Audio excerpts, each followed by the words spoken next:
ప్రముఖ యాంకర్ గా మారాలా 24/7 digital media స్కూల్లో చేరండి. వివరాలకు కింది నెంబర్ కి సంప్రదించగలరు. హాయ్ హలో నమస్తే, వెల్కమ్ టు 24/7 న్యూస్ టీవీ. నేను మీ శాన్వి. ప్రస్తుతం ఉన్న సొసైటీలో మన టెక్నాలజీ ఎంత డెవలప్ అయిందో వేరేగా చెప్పాల్సిన అవసరం లేదు.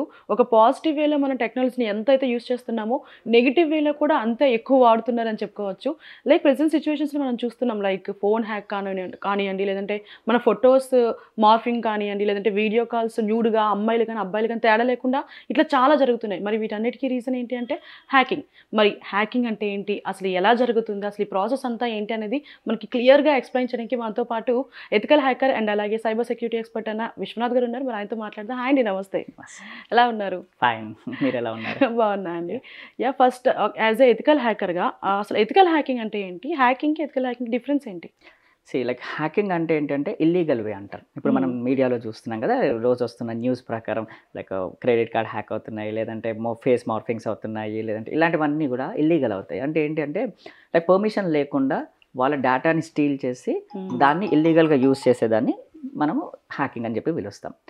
సో ఎథికల్ హ్యాకింగ్ వచ్చేసరికి ద డిఫరెన్స్ ఏంటి అంటే నేమ్లోనే ఉంది ఎథికల్ అని. ఎథికల్ అంటే ఏంటి అంటే లీగల్ థింగ్స్. లైక్ మనం ఏం చేస్తామంటే ఎథికల్ హ్యాకర్స్ ఏం చేస్తారు అంటే ఒక పర్టికులర్ టెక్నాలజీని కానీ, లేదంటే ఏదైనా టెక్నాలజీ కొత్తగా వచ్చినా, లేదంటే ఒక అప్లికేషన్ డెవలప్ అయినా దాన్ని టెస్టింగ్ చేసి రిపోర్ట్ చేసి దాంట్లో ఉన్న బగ్స్ కానీ వల్నరబిలిటీస్ కానీ ఇలాంటివి ఐడెంటిఫై చేసి వాళ్ళకి చెప్తాం అనమాట. చెప్పినప్పుడు వాళ్ళు ఫిక్స్ చేసుకుంటారు. So that comes under ethical hacking. Same skills ఉంటాయి ఇద్దరికి, కానీ కొంతమంది బ్యాడ్కి యూజ్ చేస్తారు, దట్ కమ్స్ అండర్ హ్యాకింగ్. కొంతమంది ఏంటంటే గుడ్కి యూజ్ చేస్తారు, that is a difference. Okay, మరి ఈ ఎథికల్ హ్యాకింగ్ అనేది కెరీర్ పరంగా ఎలా యూజ్ అవుతుంది? అంటే చాలా మందికి ఎథికల్ హ్యాకింగ్ నేర్చుకోవాలి, నేను హ్యాకర్ అవ్వాలని అనిపిస్తుంది కదా, సో దీని ప్రాసెస్ ఏంటి?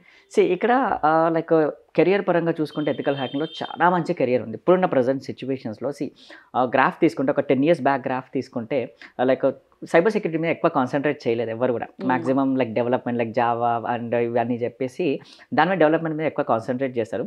కానీ ఎప్పుడైతే ఈ సైబర్ సెక్యూరిటీ అనేది వచ్చింది అంటే క్రైమ్ ఎక్కువ జరుగుతుంది. ఇప్పుడు ఒకప్పుడు మనం దొంగతనం చేసేది అందరూ, కానీ ఇప్పుడు ఏమైపోయిందంటే డిజిటలైజ్ అయిపోయింది. మనీ అంతా డిజిటలైజ్ ఎప్పుడైతే అయ్యిందో అప్పటి నుంచి ఈ సైబర్ క్రైమ్ చాలా పెరిగిపోయింది, చాలా రైట్. సో ఇప్పుడు ఏమైపోయిందంటే ప్రతి ఒక్క కంపెనీ కావచ్చు, ఇండివిజువల్ కావచ్చు. లైక్ ఫర్ ఎగ్జాంపుల్ 2 things తీసుకుందాం. ఒకటి ఇండివిజువల్గా తీసుకుంటే cyber security awareness is very important for every one. ఎందుకంటే మనం అంతా డిజిటలైజ్ అయ్యాం. 24/7 365 days ఇంటర్నెట్ కనెక్ట్ అయ్యే ఉంటున్నాం, either through mobile or might be anything, right? So అక్కడ మన క్రైమ్ జరుగుతూ ఉంది, దాన్ని కంట్రోల్ చేయడానికి ఎథికల్ హ్యాకర్స్ అవసరం, first thing. Then next corporate లెవెల్కి వచ్చేసరికి ఏవైతే క్లయింట్స్ ఉన్నాయి, ప్రాజెక్ట్స్ వస్తూ ఉంటాయి, వీళ్ళకి కావాల్సినట్టు డిజైన్ చేస్తారు, ఎవ్రీథింగ్ ఈజ్ గుడ్. కానీ అది ఒక్కసారి ప్రొడక్షన్ స్టేట్ అంటే ఆన్లైన్లోకి వెళ్ళిన తర్వాత హ్యాకర్స్ అక్కడ కూడా హ్యాక్ చేస్తున్నారు, వాళ్ళ కంపెనీస్ని హ్యాక్ చేస్తున్నారు, అందులో ఉన్న డేటాని తీసుకుంటున్నారు. సో దీన్ని సెక్యూర్ చేసుకోవడానికి చాలా కంపెనీస్ ఇప్పుడు సైబర్ సెక్యూరిటీ ఎథికల్ హ్యాకర్స్ని తీసుకుంటున్నారు, ఎక్స్పర్ట్స్ని ఇట్లా హైర్ చేసుకుంటున్నారు. So this is what happening. So ఇప్పుడున్న సిచ్యువేషన్స్లో ఏంటంటే టెక్నాలజీ ఎంత పెరిగితే క్రైమ్ అంత పెరుగుతుంది.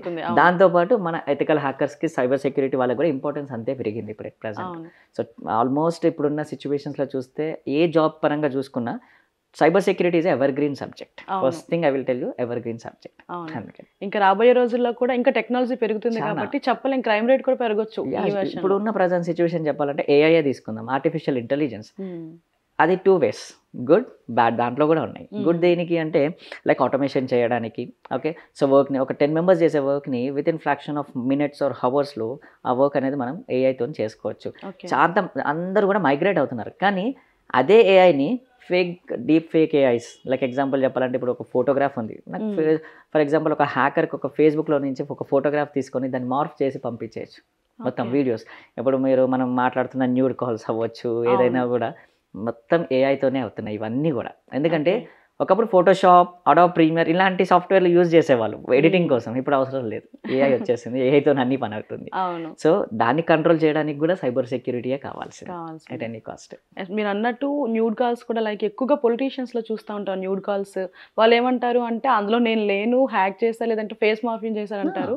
సో ఇట్లాంటివి అసలు నార్మల్ పీపుల్ ఇంకెట్లా ఉంటారు, పొలిటికల్ ఎట్లా ఉంటే చాలా మంది ఏంటంటే వాళ్ళ డేటా అనేది బయట పబ్లిక్లో పెట్టుకుంటున్నారు. ఎలా అంటే ఫర్ ఎగ్జాంపుల్ నేను ఒక ట్రావెల్ చేస్తున్నాను, ఒక పిక్చర్ తీసేసి ఫేస్బుక్లోనో ఇన్స్టాగ్రామ్లోనో ట్యాగ్ చేసి బయటకు వదిలేస్తాం పబ్లిక్లో.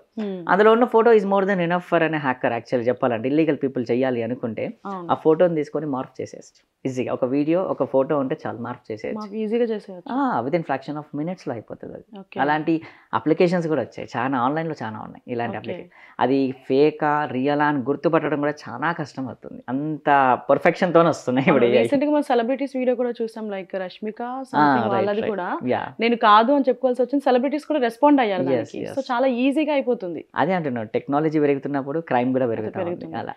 ఇప్పుడు వీడియో కాల్స్ కోసం వచ్చింది కాబట్టి లైక్ నేను విన్నాను, మరి ఇది నిజమా కదా నాకు తెలియదు. ఇప్పుడు వాట్సాప్ తీసుకున్నాం అనుకోండి, లైక్ వాట్సాప్లో ఏంటంటే మనం ఏం చాట్ చేసినా ఆర్ఎల్స్ మనం వీడియో కాల్స్ మాట్లాడినా సరే అక్కడ సేవ్ అవుతుంది వాళ్ళ సర్వర్లో అని చెప్పేసి అంటారు, అది నిజమా? లైక్ ఎవరి సర్వర్లో అనుకుంటున్నారు? అంటే వాట్సాప్లో ఫర్ ఎగ్జాంపుల్ ఇప్పుడు ఒక అప్లికేషన్ తీసుకుందాం, ఒక వాట్సాపే తీసుకున్నారు ఇప్పుడు మీరు మాట్లాడినట్టు. ఇప్పుడు మనం మాట్లాడే చాటింగ్ అవ్వచ్చు, మనం చేసే వీడియో కాల్స్ అవ్వచ్చు, ఏదైనా కూడా అఫీషియల్గా WhatsApp is a trusted thing. So where we can trust them. వాళ్ళ సర్వర్లో సేవ్ అవుతుంది, ఎన్ని సర్వర్లో స్టోర్ అవుతుంది compulsory, but everything is end to end ఎన్క్రిప్టెడ్లో ఉంటుంది. సో ఇక్కడ ఏమవుతుందంటే వాట్సాప్ని హ్యాక్ చేసి అందులో నుంచి డేటా తీయరు. ఫస్ట్ థింగ్ హ్యాకర్స్ టార్గెట్ చేసేది అది కాదు. హ్యాకర్స్ టార్గెట్ చేసేది ఇండివిజువల్ పర్సన్. ఎలా అంటే ఫర్ ఎగ్జాంపుల్ వాట్సాప్ని హ్యాక్ చేసి ఆ సర్వర్లో నుంచి డేటా తీసి అందులో ఉన్న ఆల్గరిథంని డీక్రిప్ట్ చేసి ఇదంతా చేయాలంటే so much of time, and it might work, it may not work also depending upon the security levels, because they might use the security levels చాలా ఉంటాయి వాళ్ళకి కూడా. సో ఇక్కడ ఏం చేస్తున్నారంటే ఇండివిజువల్ని టార్గెట్ చేసి ఫర్ ఎగ్జాంపుల్ ఒక పర్సన్ని టార్గెట్ చేసినప్పుడు వాళ్ళ లింక్ పంపించడమో లేదంటే అప్లికేషన్ ఇన్స్టాల్ చేయించడమో ఆ మొబైల్ ఫోన్లో చేసినప్పుడు టోటల్ కంట్రోల్ అంతా వాళ్ళ కంట్రోల్లోకి వచ్చేస్తుంది mobile.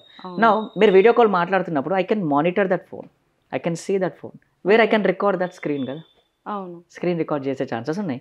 So that's what it is going out of our control. అలా వెళ్తుంది. సో ఆ విధంగా వెళ్తుంది. ఓకే, అంటే ఇప్పుడు వాట్సాప్ అనేది సెక్యూర్ అంటారు. WhatsApp is a secure thing. కాకపోతే మనం ఇప్పుడు మనం 2 persons మెసేజ్ చేసుకుంటున్నారు అనుకోండి, ఒక పర్సన్ మెసేజ్ డిలీట్ చేస్తే ఆ పర్సన్ చూడగలుగుతున్నాడు కదా.